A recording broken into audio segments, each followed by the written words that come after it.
The HILIGANON word tindog means to stand up. Tindog. Tindog.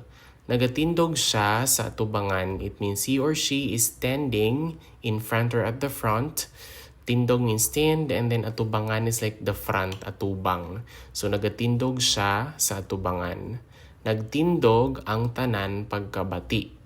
Nagtindog ang tanan pagkabati. Everyone stood up upon hearing it. So bati means to like hear pagkabati, and then tanan is everyone. So nagtindog ang tanan pagkabati. Tindog kamo, it means stand up. It's a plural command. Kamo is like plural, everyone. So tindog kamo. Tindog kamo. Kinahanglan mo magtindog sing tadlong. It means you need to stand up straight. Kinahanglan is like a need. Tindog is stand, tadlong means straight. So, kinahanglan mo magtindog sing tadlong.